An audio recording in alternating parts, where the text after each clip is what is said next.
In the leather armchair nearby, billionaire Richard Hamilton sat with his eyes closed, breathing steady.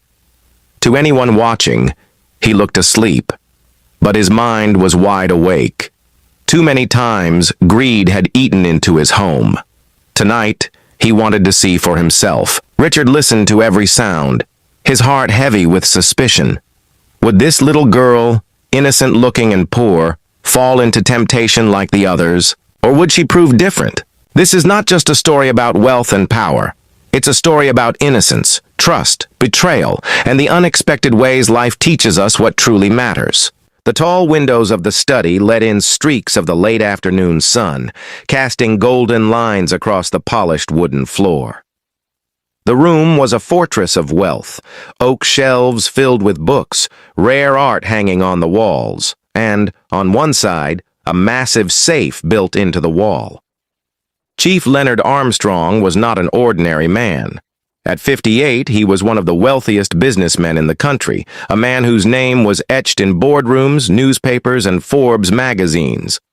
But beneath the layers of success, his heart was scarred.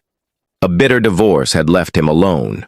Years of betrayal, by both business partners and so-called friends, had hardened his heart. Thieves had stolen from him, trusted employees, even distant family members he once loved.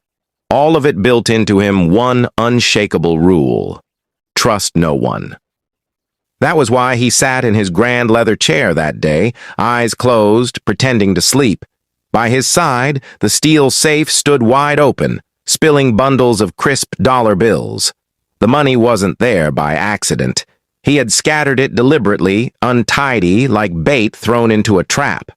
He wanted to test something, or rather someone. In the quiet of the room, a little girl's footsteps echoed softly. Her name was Amara, the 10-year-old daughter of his maid, Ngozi.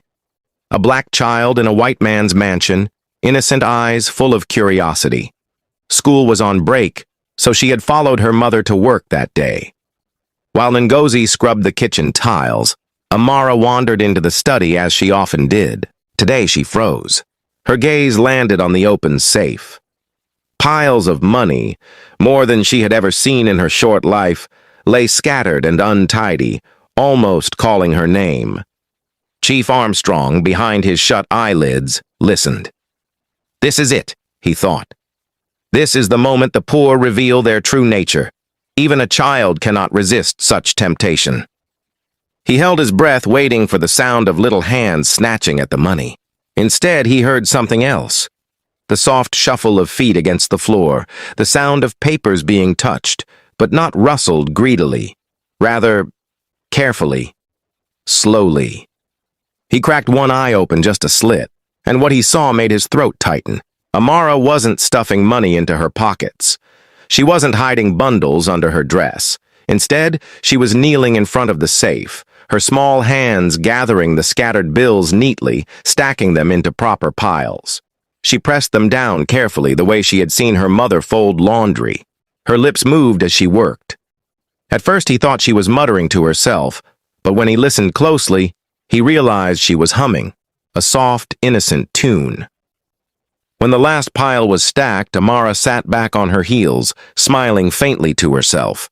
Then she whispered aloud, "Mama always says, don't touch what does not belong to you.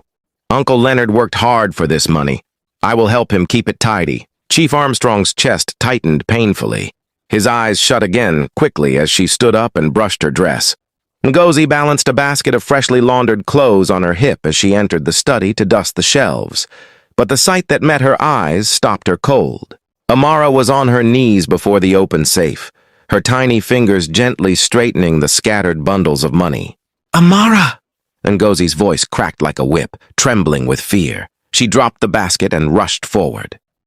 "What are you doing here?" Amara jumped, startled, her big eyes flashing with guilt. Not guilt of stealing, but of being caught somewhere she knew she shouldn't be. "Mama," she whispered, "I wasn't taking it. I was just arranging it. It looked messy." Ngozi's heart pounded. She bent down quickly, grabbing the money from her daughter's hands and stacking it back inside the safe. Her fingers trembled as she worked. "Hush," she said in a low, urgent voice. "Don't ever come here again, do you hear me? Never. This is not our business. This is not our money." "But Mama—" "No, Amara." Ngozi's eyes glistened with tears. She pulled her daughter into her arms. "Promise me. Promise me you will never touch what doesn't belong to you." Amara nodded quietly, whispering, "I promise, Mama." Satisfied, though still shaken, Ngozi closed the safe gently.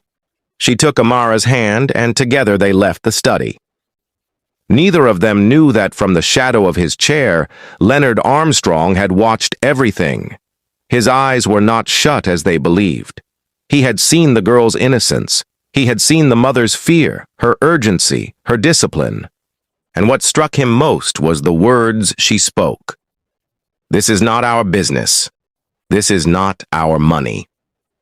When the door closed behind them, Leonard leaned back in his chair, exhaling slowly. Honesty, he muttered to himself. Discipline, even in hardship. That evening, when Ngozi received her pay, she was surprised. The amount was almost double her usual salary. She stared at the envelope, her brows furrowed. "Sir, there must be a mistake," she said, holding it out to him. Leonard smiled faintly, his sharp blue eyes softening. "No mistake, Ngozi. You deserve it. For reasons you may not understand yet." Ngozi blinked, confused. She bowed deeply. "Thank you, sir. God bless you." But Leonard's curiosity only grew. Who was this woman, who raised a daughter with such discipline despite their struggles? He decided he would find out. That night, as she lay on the small mattress she shared with Amara in their servant quarters, memories flooded her. She had been just 16 when she discovered she was pregnant. The boy who had promised her love and forever denied her turned his back and fled. Her parents, strict, proud, and heavily religious, were merciless. "You have brought shame to this house, Ngozi," her father thundered. "You are no longer my daughter." Her mother turned her face away, cold tears streaming silently. With nowhere to go, Ngozi wandered the streets, belly swelling, heart broken. She worked odd jobs, scrubbing floors and carrying loads in the market, just to afford a little food. When Amara was born, she held her tightly, whispering through tears, "You are all I have, and I will raise you with truth, even if the world rejects us." That vow became her compass. She raised her daughter on discipline, respect, and faith, even when she herself had no strength left. It was through a cleaning agency she finally found work in Leonard Armstrong's mansion, and for the first time, she could breathe. But life had never stopped testing her. Weeks later, Leonard's younger sister, Clara Armstrong, arrived from London to spend the summer at the mansion. She was 22, spoiled, sharp-tongued, and beautiful. Leonard welcomed her warmly, though he often frowned at her careless lifestyle. At first, Clara seemed uninterested in the staff. She ignored Ngozi and barely noticed Amara. But soon, things began to change. It started with missing jewelry, a gold bracelet, then an expensive perfume bottle. Next, a wad of cash disappeared from Leonard's drawer.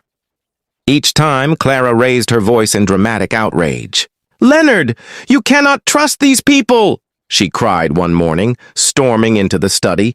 "I swear your maid and her child are stealing from you. Who else could it be? I saw the girl lingering near the safe the other day." Leonard's heart skipped. The memory of Amara arranging the money returned to him. He had seen her innocence with his own eyes, yet here was his sister, confident and insistent. "You are mistaken, Clara," he said firmly. "Ngozi and her daughter would never—" "Oh, don't be so naive, Leonard," Clara snapped. "This is what they do. Pretend to be loyal, then rob you blind when you're not looking. Open your eyes before it's too late."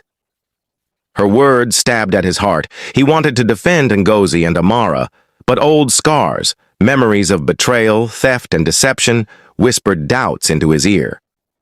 That night, Leonard sat alone in his study, staring at the safe once more, his jaw clenched. "Was I wrong to trust them? Was I blinded by a moment of innocence?" he muttered. The ghost of doubt had returned.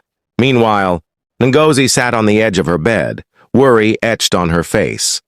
Amara looked up at her. "Mama, why are you sad?" Ngozi forced a smile, brushing her daughter's hair. "Nothing, my child, just sometimes life tests us, but we must never stop holding on to what is right." Amara leaned against her. "You always say the truth will protect us." Ngozi kissed her forehead softly. "Yes, my daughter. It always will, even when the world tries to paint us as thieves." She didn't know that at that very moment, Clara Armstrong was plotting her next move, a move that would push Leonard to the edge and shake the fragile trust he was beginning to rebuild. The morning sun spilled across the marble halls of the Armstrong mansion, but its warmth did little to soften the chill that had settled over the house. Ngozi moved quietly through the living room, dusting surfaces, her eyes heavy with worry. Amara trailed behind her, humming softly as she carried a small basket of cleaning supplies. Things had changed. Ever since Clara's arrival, suspicion hung in the air like smoke after a fire. Jewelry had gone missing, money had disappeared, and all the accusing fingers pointed toward them. Leonard had not said anything directly, but his silence was heavy. "Mama," Amara whispered as she wiped a side table, "why does Miss Clara always look at me like I did something wrong?" Ngozi swallowed hard. "Don't mind her, my child. Some people see what they want to see, not the truth." But inside, her heart trembled. How long could they endure these false accusations? That evening, Clara stood in front of the mirror in her guest room, holding a velvet box. Inside lay a diamond necklace, a gift Leonard had once given her for her 21st birthday. A mischievous smile curved her lips. "Let's see how long your precious maid and her angelic daughter last, Leonard," she muttered. She slipped quietly into the servants' quarters while Ngozi and Amara were still working in the kitchen.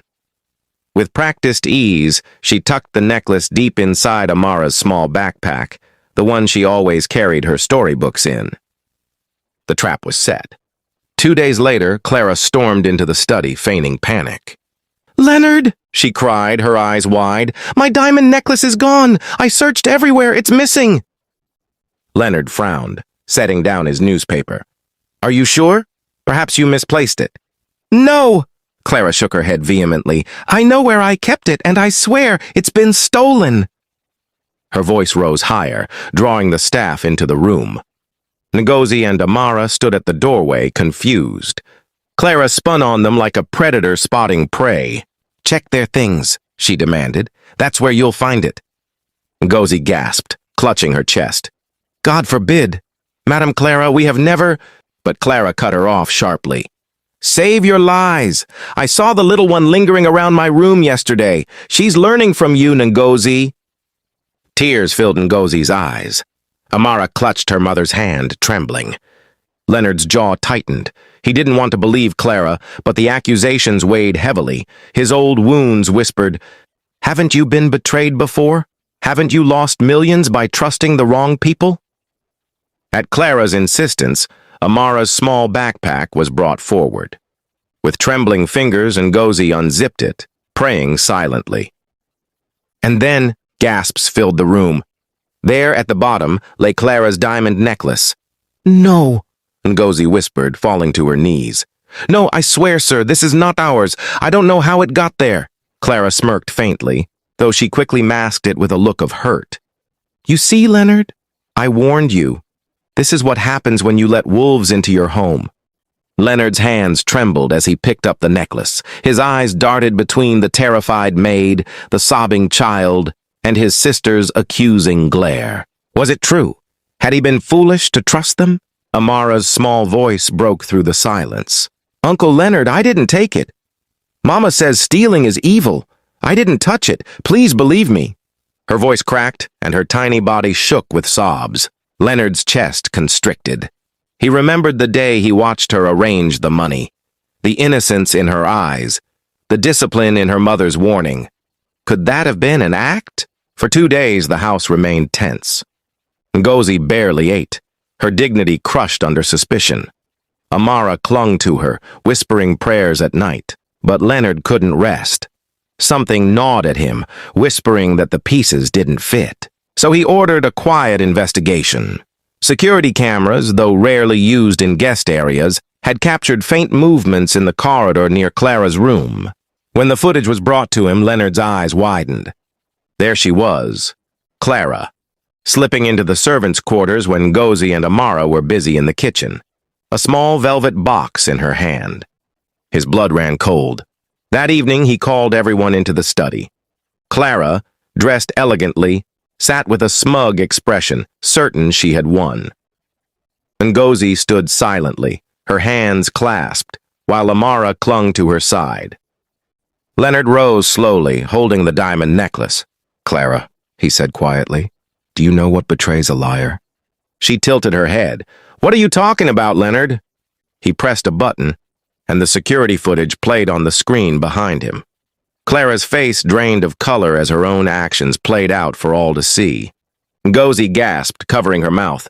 Amara blinked in confusion. Leonard turned to his sister, his voice trembling with fury. "You... my own blood. You planted this on them. You tried to destroy the only people who have shown me honesty in this house. Leonard, Silence!" His voice boomed, shaking the room. "You have shamed me, and you have shamed yourself." Clara stammered, but the evidence was undeniable. She fled the room, face burning with humiliation. Redemption. Leonard turned to Ngozi and Amara, his eyes heavy with guilt. "I doubted you," he whispered. "Even after what I saw with my own eyes, I let suspicion cloud my heart. Forgive me." Ngozi's eyes filled with tears, but she bowed deeply. "Sir, we forgive. We understand pain makes the heart cautious. But the truth always speaks." Amara stepped forward, her voice soft but steady. "Uncle Leonard, Mama says even when people don't trust us, we must still do what is right. That's how God sees our heart." Leonard's throat tightened. He bent down, placing his hand gently on the little girl's shoulder. "Your mother raised you well, Amara, and because of you I have learned that trust should not be built on wealth, blood, or appearances, but on character." He turned to Ngozi. "From this day forward, you are more than my maid. You are family. And your daughter," he smiled faintly, his eyes softening, "is my greatest teacher." Ngozi wept openly, pulling Amara into her arms. For the first time in years, Leonard Armstrong felt his heart lighten. The scars of betrayal were still there, but now a new truth grew within him. Honesty knows no class, no race, no status. It can be found in the most unexpected places, even in the small, innocent hands of a maid's child. Now, the moral lesson of this story is, true trust is not built on wealth, status, or family ties. It is revealed in character, discipline, and honesty. Never judge a person by their background. Even the smallest hands can carry the greatest integrity. Now, tell me what you have learnt in today's story in the comment section. Please don't forget to like, comment, and subscribe to my channel, and also turn on the notification for more inspiring stories. Thank you for watching.